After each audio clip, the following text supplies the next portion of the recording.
Imaginemos que entramos en una extraña habitación en la que una computadora nos dice que en algún sitio de ese edificio existe un cubo, para más luego preguntarnos qué contiene el mismo. Inmediatamente reconoceríamos dicha pregunta como una pregunta inútil. ¿Por qué? Porque dicho cubo podría ser grande o pequeño, podría estar construido sólidamente o tal vez esté hueco y vacío con solo partículas de gas dispersas en sus entrañas. O podría este tener cualquier otra cosa. Tener, por ejemplo, millones de combinaciones de objetos familiares o que conocemos. Nunca podríamos dar una respuesta precisa y justificable. Mientras que si por el contrario se nos pregunta qué no contiene dicho cubo, podríamos contestar correctamente con muchísimas cosas que dicho cubo no podría contener, no importa su forma o tamaño. Por ejemplo, no contendría el río del Amazonas, ni tampoco el planeta Marte, u objetos absurdos como una cama hecha de sueños. En realidad, habría muchas más respuestas que la que pudiera usted encontrar a lo largo de 1 millón de vidas. Esto ilustra una muy interesante asimetría con relación al contenido de dicho cubo. A pesar de existir contables posibilidades e imposibilidades y sin ninguna evidencia que podamos extraer de dicho cubo, solo podemos dar declaraciones justificables y válidas de las cosas que no podrían estar dentro del cubo, no de lo que contenga. Es verdad que si alguien dice que el cubo solo contiene una cuchara de madera, podría estar en lo correcto, pero sin evidencias no podrían dar ninguna justificación válida de tal aserción. No existiría ninguna razón para que alguien acepte tales afirmaciones como verdaderas. ¿Y qué si estuviéramos hablando de un dominio de existencia independiente de nuestro universo, que al igual que el cubo escondido, no nos está físicamente disponible? ¿Serían diferentes las cosas? ¿Seríamos capaces de deducir precisamente qué ocupa dicho dominio? ¿Algo así como un ente divino? No.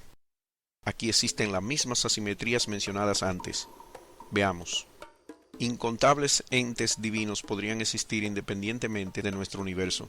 Incontables entes divinos lógicamente imposibles no pueden. Pero mientras podemos listar muchos tipos de entidades que no pueden existir allí porque violarían la lógica, no podremos listar aquellos que si existieran, sí violan la lógica.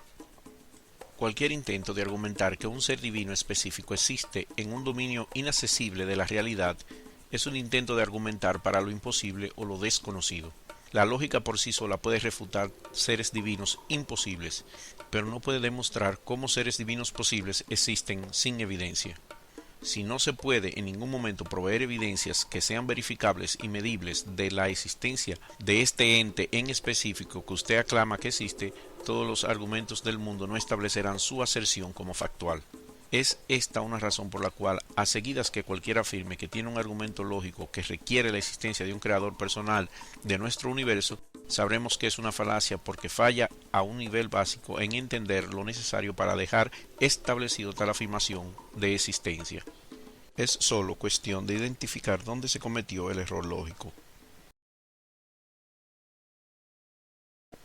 Por ejemplo, el teólogo William Wayne Craig afirma que nuestro universo tiene una causa original, porque al crear nuestro tiempo y espacio, él mismo debe de trascender nuestro tiempo y espacio.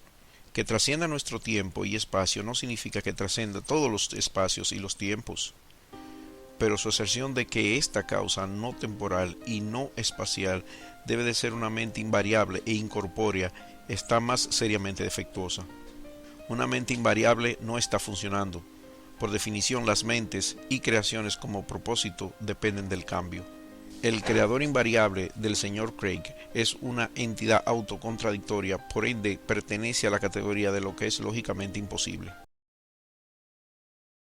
Por plausibles que puedan parecer a los desprevenidos o los ya persuadidos, todos los argumentos populares para la existencia de dioses específicos están basados en premisas y o conclusiones falsas y presunciones injustificables. Y 100 argumentos inválidos no pueden acumularse para ser válido uno. Muchas gentes con creencias teísticas no pierden su tiempo persiguiendo argumentos condenados al fracaso como estos. Saben que no pueden probar a Dios con la lógica y no tienen necesidad de hacerlo. Se han dado cuenta que sus creencias son personales y que los otros tienen derecho a tener opiniones diferentes.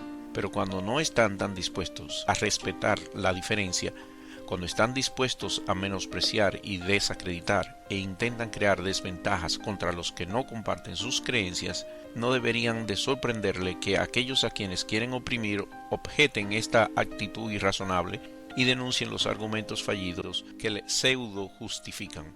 Las creencias en uno o más dioses pudieran sostenerle a vivir su propia vida, pero cuando presiona a otros a seguir sus creencias y que participen en prácticas asociadas a esas creencias, usted pierde la indulgencia de no tener que explicarse. Usted ha asumido la carga de la prueba, la de proveer evidencia.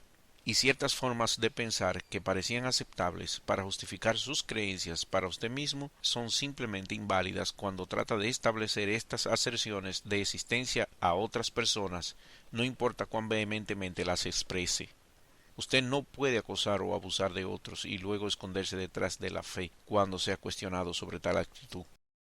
Y si no puede demostrar que su Dios existe, recurrir al chantaje emocional para tratar que la gente crea es una táctica deshonesta.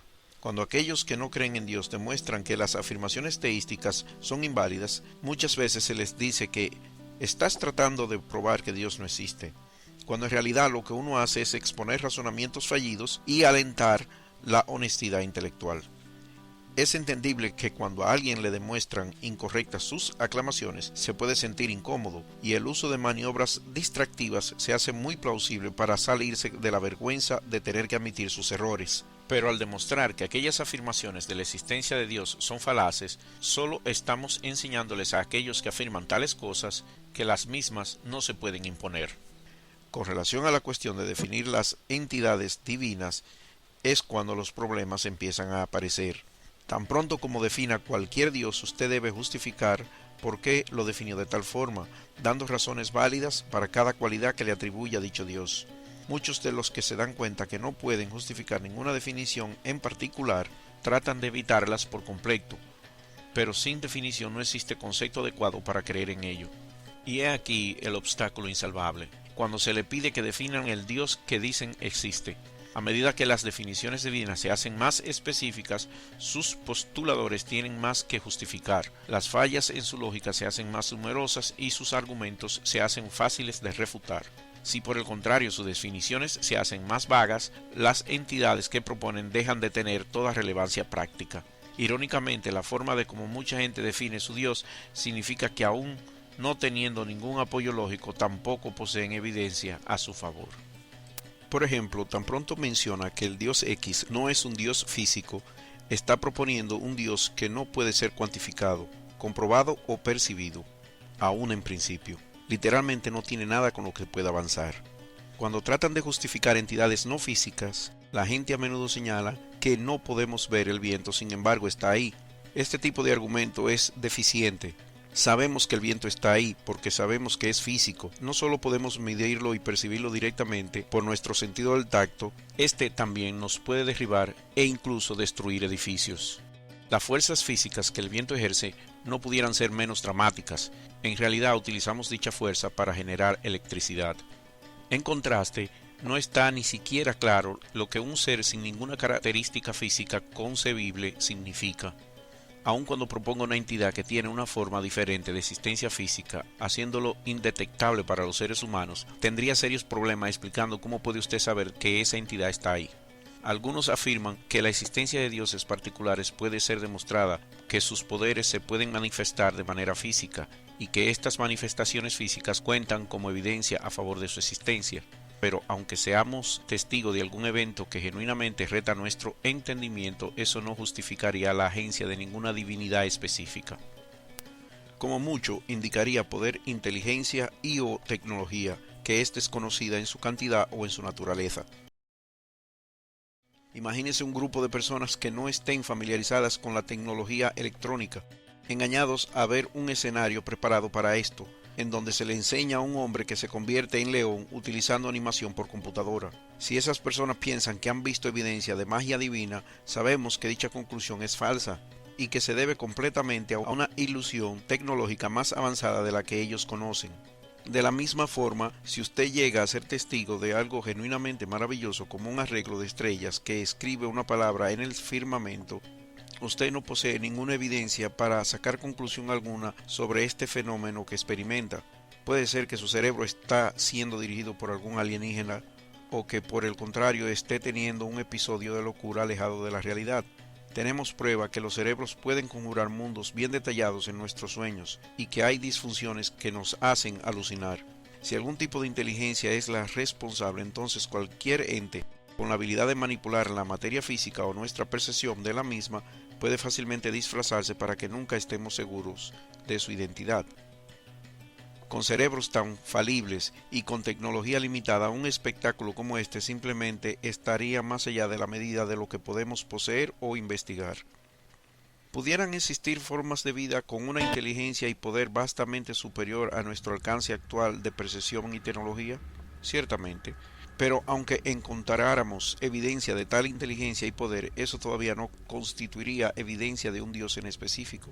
Aun si algún tipo de inteligencia haya iniciado la existencia de nuestro universo, no podemos decir nada sobre la naturaleza de dicha inteligencia, si fue una inteligencia sola o parte de un colectivo, si esa inteligencia o parte de ella todavía está interesada en nuestro universo, más aún en los asuntos de los humanos, si esa inteligencia está consciente de nuestro minúsculo planeta, más aún capaz de comunicarse con sus habitantes, o más lejos, si esa inteligencia todavía existe.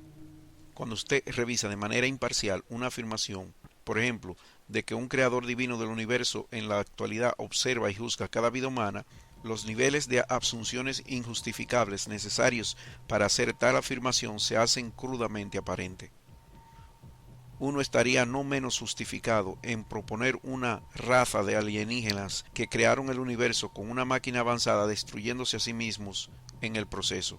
Tan pronto como proponga cualquier ser específico cuya naturaleza de su existencia no puede ser examinada de manera confiable y cuantificada, aún en principio, se está refiriendo a un concepto no científico que no puede ser justificado con lógica ni con evidencia. Y si no tiene a su disposición la lógica o la evidencia, usted no tiene ninguna razón para demandar de nadie que esté de acuerdo con usted. Y ciertamente tampoco tiene base para abusarles y excluirles cuando no lo estén. Peor, si esa es la forma de cómo maneja usted el pensamiento independiente, sus argumentos falaces seguirán siendo expuestos por lo que son, hasta que le pongan de rodilla enfrente de todos aquellos que en el pasado sucumbieron a sus ideas. Cuando empieces a ser sincero contigo mismo de lo que sabes y lo que no sabes, es muy posible que se dé cuenta que no está en posición alguna de estar vociferando las penalidades del que no crea. Y cuando entienda que es el comportamiento que tiene un impacto práctico en nuestra vida, se podría dar cuenta que no es la creencia en dioses algunos, sino el trato a los otros, lo que dice más de nuestro carácter. Si ataca, condena o usa chantaje emocional en las personas porque no comparten su creencia en uno o más dioses, le invitamos a considerar qué podría decir eso de usted y cómo se compara con los valores que aclama poseer.